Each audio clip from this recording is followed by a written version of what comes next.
Make sure to subscribe and turn on notifications so you can watch more videos like this. Mitsuru Sasaki is a talented Japanese chef known for having the taste buds of a mythological giraffe. He never forgets the taste of the food he eats and is always spot on when copying dishes, even without a recipe. One afternoon, a bedridden man and his wife call him to make a last meal for the dying man. Sasaki comes to the hospital room with a table fitted with all the ingredients and utensils. The dish he is making is a simple fried rice and omelet, but it has to be exactly like the one the man and his wife used to have when they were young. They watch him closely as he showcases his skills with knives. Halfway through the cooking, the familiar aroma of omelet spreads around the room, shocking the couple. It is spot on with how their house smelled like every morning when they were young and struggling. At last, they get to taste the food and tear up because of the memories it brings. After devouring it all, the man declares it his last meal and asks his wife to reward the chef for his work. Sasaki is thanked, but he doesn't show any emotion while being praised. All he cares about is the 1 million yen he is getting to cook the dish. Somewhere else, Sasaki's best friend, Ken, is at a funeral. Sasaki and Ken were brought up in a children's home by the director. Recently, he passed away, but Sasaki refuses to go to his funeral. A flashback reveals that the director never supported their decision to learn culinary art. Hence, Ken and Sasaki ran away from the children's home when they were teens. Ken kept in touch with the director, but Sasaki never did, which is why he doesn't feel like he deserves to be at the funeral. Ken calls him repeatedly because it was the director's last wish to meet his son-like boy, but Sasaki hangs up without listening. We find out that Sasaki's restaurant failed a while ago, which put him in a lot of debt. Currently, he makes money by cooking rich people their final meals. A flashback shows that the restaurant was doing pretty well and was renowned for its authentic taste. However, because of Sasaki's perfectionist nature, he threw away a lot of dishes made for the customers if they weren't perfect. This caused his employees to hate the work environment, and ultimately, no one wanted to work with him.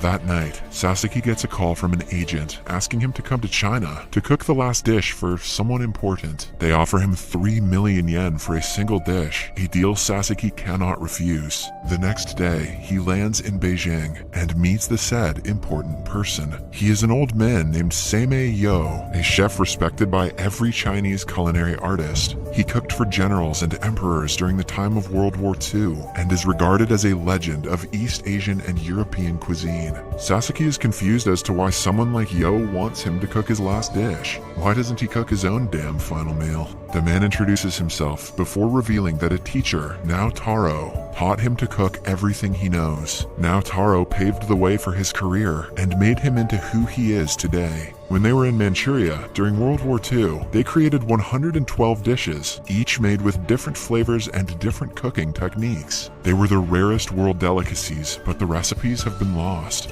No one knows now Taro's whereabouts, but Yo believes that he still has the recipe book. Sasaki's job is to find now Taro's book and cook the dishes he created. Since the work is tedious, he will be compensated with 50 million yen. The money will pay off all of Sasaki's debt, but he is still unsure about the task. He goes to Ken's local restaurant with the 3 million yen he got as an advance and asks him for advice. Being a good friend, Ken gives him a green light to accept the task, because even if he fails, he has nothing to lose. The next day, Sasaki goes to a government office and looks at Naotaro's ancestry. He discovers that the man retired in 1964, but no one knows what happened to him after that. While looking through the pages, someone named Tatsumi catches his eye. He seems to have been a close friend of Naotaro, who might know his whereabouts. In the following scene, Sasaki goes to Tatsumi's house and finds out he has been dead for over a decade. However, his wife gives him the address of another man who might be able to help him. The man's name is Kamata, and he was Naotaro's helper when he was in Manchuria. Kamata lives on a secluded mountain, running a small restaurant. He discloses that he doesn't have the recipe book, but he can tell Sasaki how the recipes were created.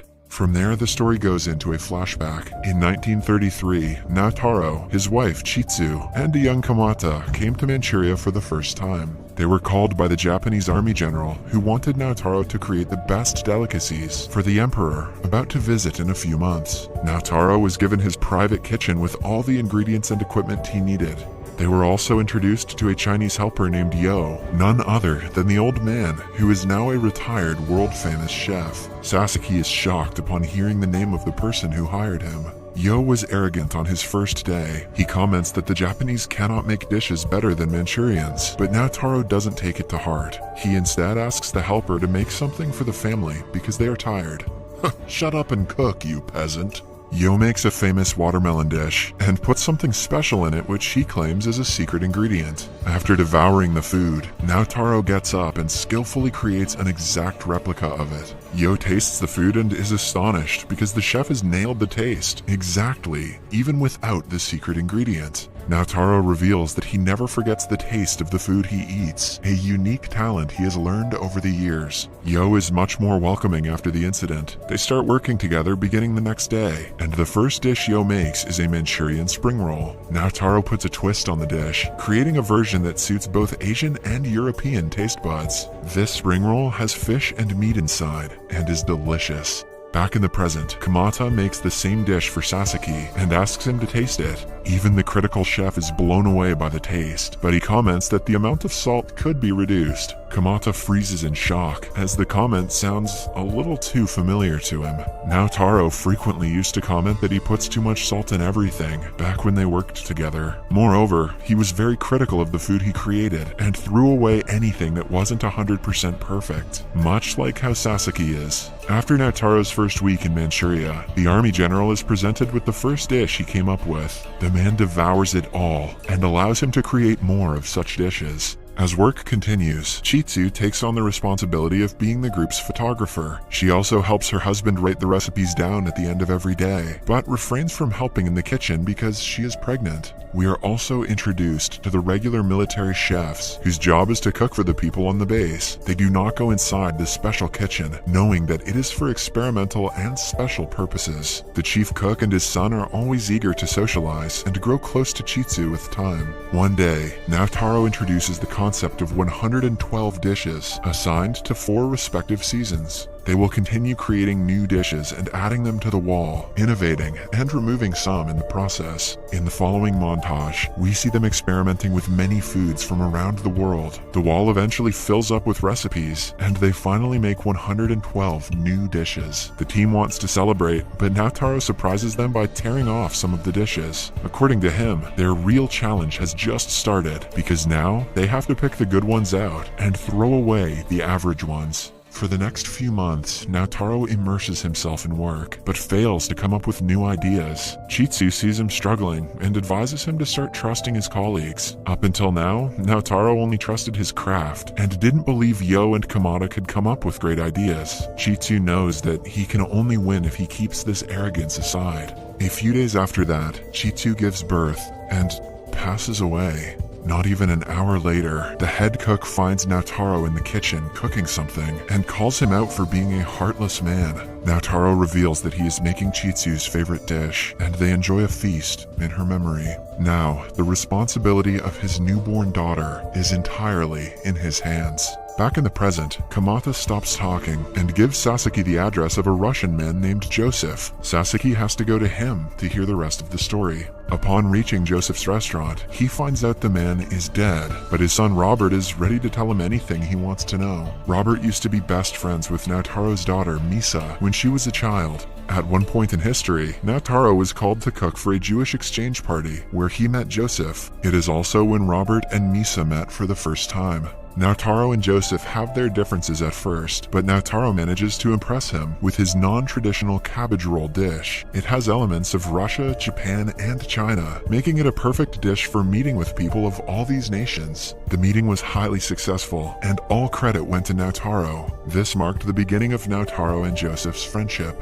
At present, Sasaki is offered the cabbage dish that Joseph's restaurant still serves today. He is yet again blown away by another of Taro's dishes. After devouring it, Sasaki inquires where the recipe book with 112 dishes is. Robert reveals that one afternoon, Taro came to Joseph in a hurry and trusted him with the recipe book and a letter. At that time, Manchuria was swarming with spies from different communist parties. Taro was told Yo was a Chinese spy who had not only been keeping an eye on them but was selling the recipes to outsiders. The betrayal prompted Taro to kick Yo out of the base, asking him to never return. Sasaki is in shock that the person he met at the beginning of all this was the villain. But then, Robert hits him with another surprise, disclosing that Naotaro asked Joseph to give the recipe book to Yo. This means the old man had the recipe this whole time, but he still made Sasaki run around for it. After finally figuring everything out, he goes to Yo and inquires what the last piece of the puzzle is. Yo still says that he doesn't have the recipes and asks him to read the last letter left by Naotaro.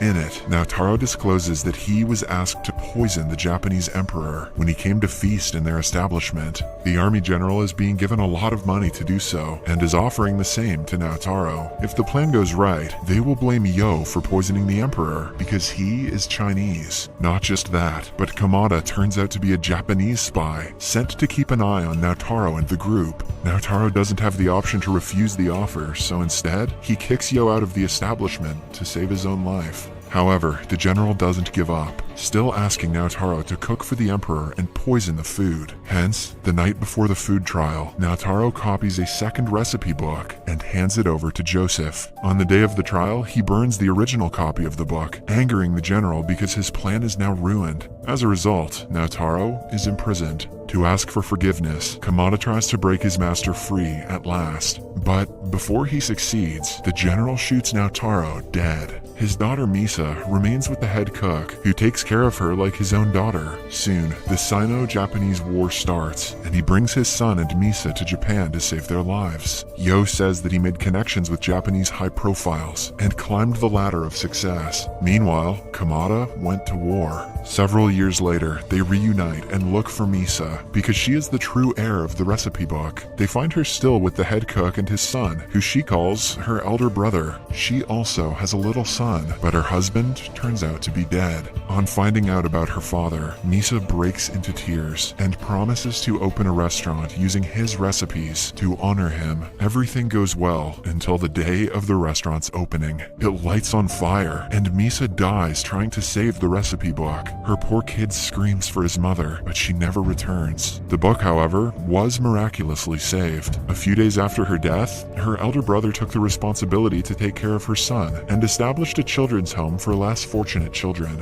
This is when Sasaki realizes that the kid is himself. Now that's food for thought. He is Naotaro's grandson and Misa's son, who lost his family and was raised by his uncle in a children's home. Yo sent him out on this mission so he would find out about the history of culinary art in his family through research. In the end, the director wanted to meet him before dying because he had the recipe book and he wanted to hand it over to its rightful owner. But instead of being handed the thing up front, Sasaki got to travel the world and get paid $50 million, so I'd say he made the right choice.